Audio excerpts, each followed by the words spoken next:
जय हिंद दोस्तों, आप सभी का मेरे इस YouTube चैनल एजुकेशनल वे में स्वागत है। इस वीडियो में हम सक्षमता परीक्षा फेज 2 के बारे में बात करेंगे कि सक्षमता परीक्षा फेज 2 का जो एग्जाम लिया गया है इसका काउंसलिंग कब से किया जाएगा, क्योंकि इसका रिजल्ट जारी कर दिया गया है। अब इसका काउंसलिंग कब से किया जाएगा, आप लोगों का जो काउंसलिंग किया जाएगा उसमें कौन कौन से डॉक्यूमेंट लगेंगे, वो सब हम इस वीडियो में जानने वाले हैं। इसलिए अगर आप बिहार सक्षमता परीक्षा फेज 2 का एग्जाम दिए हो तो ये वीडियो आप सभी के लिए बहुत ही महत्वपूर्ण होने वाला है। इसलिए आप लोग मेरे साथ वीडियो में एंड तक बने रहे ताकि सारी जानकारी और सारी अपडेट आप लोगों को मिल सके। तो चलिए वीडियो में आगे बढ़ते हैं। सक्षमता 2 काउंसलिंग डॉक्यूमेंट।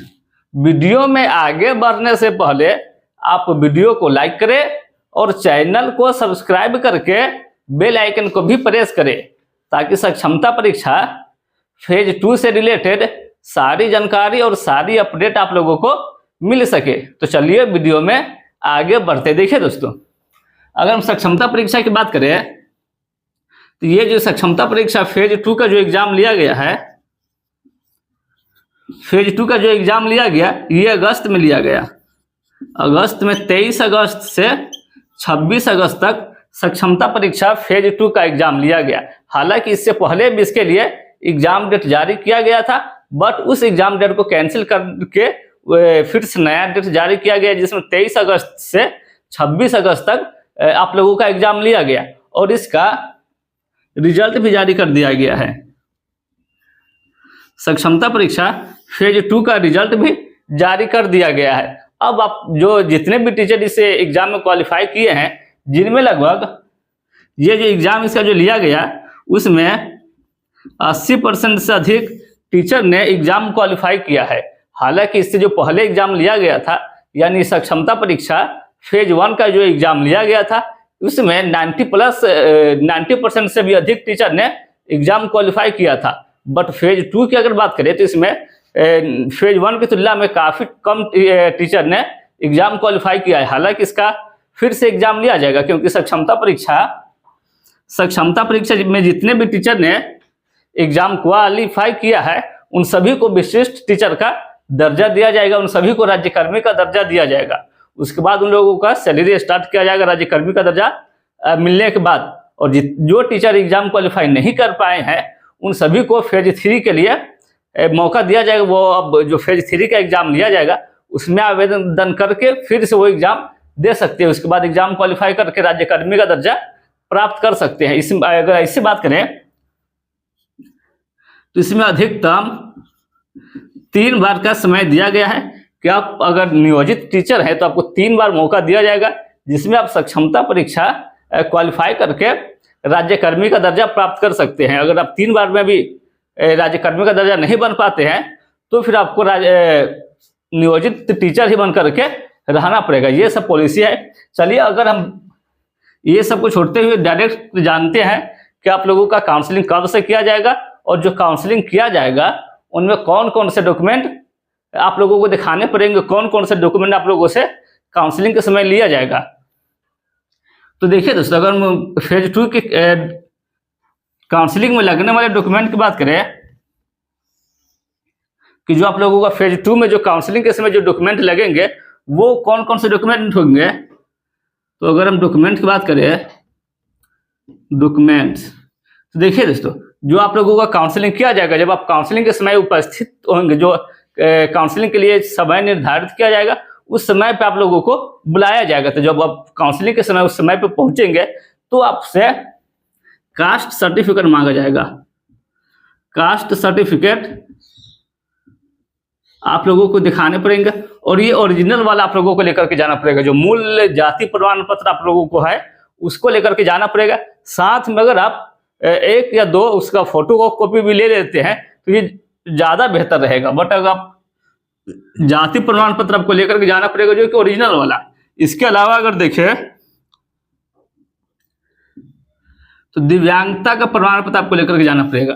दिव्यांग प्रमाण पत्र आपको काउंसलिंग के समय लेकर के जाना पड़ेगा। अगर आप दिव्यांग कैटेगरी से आरक्षण लेना चाहते हैं, अगर आपने फॉर्म अप्लाई करते समय दिव्यांग कैटेगरी में डाला है तो आपको दिव्यांगता का प्रमाण पत्र लेकर के जाना पड़ेगा, और ये भी ओरिजिनल वाला ही लेकर के जाना पड़ेगा। इसके अलावा आप लोगों को नियोजन प्रमाण पत्र, नियोजन प्रमाण पत्र आप लोगों को लेकर के जाना पड़ेगा। इसके अलावा आप लोगों को मैट्रिक का प्रमाण पत्र लेकर के जाना पड़ेगा, मैट्रिक का सर्टिफिकेट आपको लेकर के जाना पड़ेगा, और साथ में अंक प्रमाण पत्र भी लेकर जाना पड़ेगा। जो मार्कशीट है, मार्कशीट भी आपको लेकर के जाना पड़ेगा। जो आपने 10th पास किया होगा तो 10th का सर्टिफिकेट और मार्कशीट दोनों आपसे वहां पे मांगा जाएगा, आपको दोनों लेकर के जाना पड़ेगा। इसके अलावा आप लोगों से इंटर का सर्टिफिकेट भी मांगा जाएगा, इंटर का सर्टिफिकेट और मार्कशीट, सर्टिफिकेट और मार्कशीट दोनों आपको लेकर के जाने पड़ेंगे। दोनों आप लेकर के जाते हैं, अगर जो काउंसलिंग के समय आप लोगों को बुलाया जाएगा वहां पर मैट्रिक का प्रमाण पत्र और मार्कशीट और इंटर का सर्टिफिकेट और मार्कशीट दोनों आपको लेकर के जाने पड़ेंगे। इसके अलावा स्नातक का मार्कशीट, स्नातक का सर्टिफिकेट और मार्कशीट भी आपको लेकर के जाना पड़ेगा।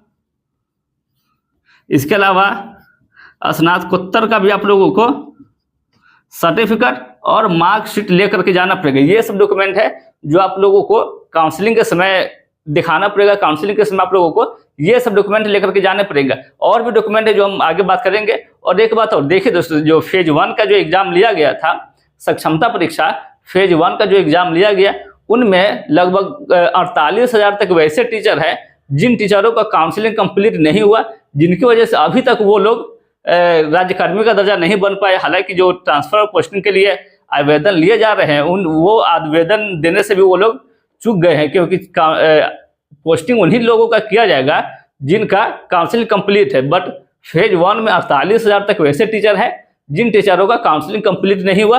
किन कारणों से? तो इन्हीं डॉक्यूमेंट सब के कारण की वजह से उन टीचरों का काउंसलिंग कंप्लीट नहीं हुआ।